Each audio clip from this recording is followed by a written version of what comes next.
Akulira ekibiina ekya Uganda Youth Development Link Rogers Kasirye alaze obwennyamivu ku nteekateeka ya gavumenti ey'okukkiriza abantu okulima n'okutunda enjaga mu ggwanga kyere nti kino kiyinza okukosa abaana n'okumalawo enkolagana ya Uganda n'amawanga amalala. Bino Kasirye byogeredde mu lusirika lw'amawanga ga East Africa enkya ya leero oluyindidde mu Kampala okwetegereza we gatuuse mu kulwanyisa enkozesa y'ebiragalalagala nga luno lwetabiddwa mu mawanga omuli Kenya, Tanzania, Burundi ne Uganda. Akulira ekibiina ky'obwannakyewa ekya Uganda Youth Development Link Rogers Kasirye nga yambibwa World Federation Against Drugs alaze obuzibu obwolekedde abaana b'eggwanga singa ebbaga abaka Parliament ebaagala okuyisa erikkiriza omuntu okulima n'okutunda enjaga liyisibwa mu ggwanga. Tuyinza kwetegereza nti tuyimiriddewa mu kulwanyisa ebidagaladagala. Kwega tube twongeramu amaanyi, tube twongeramu okusomesa, tweyongera okwebikola tugamba nti tuyimiriddewa amawanga gaffe kubanga tulina weevu kati mu East Africa. Abannakenya bagamba enjaga tugiyise. Abatanzania nabo babadde mu debate wiiki eno baagala kuyisa njaga. Mu Uganda wano bakukuta.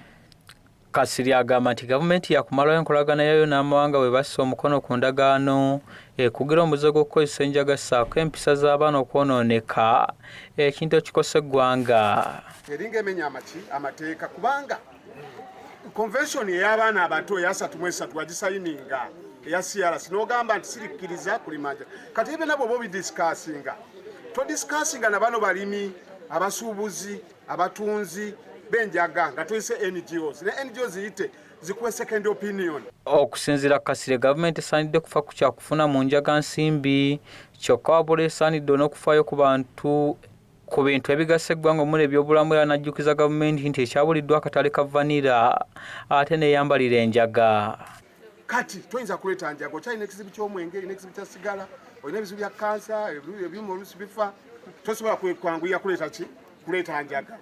Kugamba ne bwoba oyagala kugaggawala tufe nnyo ku baana abato tubakume nga bali seefu. Ono asabye Parliament ebuuza abali emabega okukkiriza abantu okulima enjaga n'okugitunda bwe bagenda okutangira abaana obutakosa na njaga n'okufaayo ku ndagaano y'ensi yonna ekugira okukozesa ebiragala mu ggwanga. Regina Matson omuwandiisi w'enkalakkalya mu kibiina kya World Federation Against Drugs agamba nti ekikyabalemesezza okumalawo ebikolwa bino bye bikozesebwa ebikyali ebitono ssaako gavumenti okwagala okuyisa ebbago ly'okuwa abantu layisensi ezikkiriza okulima n'okutunda enjaga ssaako n'obwavu bwe bayina. A lot of young people don't have things to do in the afternoon. Maybe you don't access employment. Maybe you are living in poverty. Maybe you're living in a situation where it is normalized. It's something that everyone around you does. There are a lot of pull factors.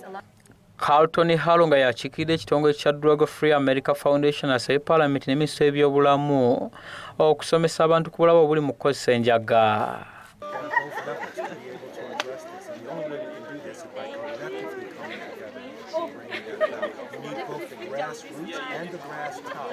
Okusinziira ku ba Youth Development Link omuze gw'okukozesa ebiragalalagala mu ggwanga gubadde gugenda gukka bw'ogeraganya n'amawanga amalala wabula ekibeewanyisiza emitima kye kya gavumenti okwagala okuleeta ebbago erikkiriza abantu okulima enjaga nga tewali abakuba ku mukono.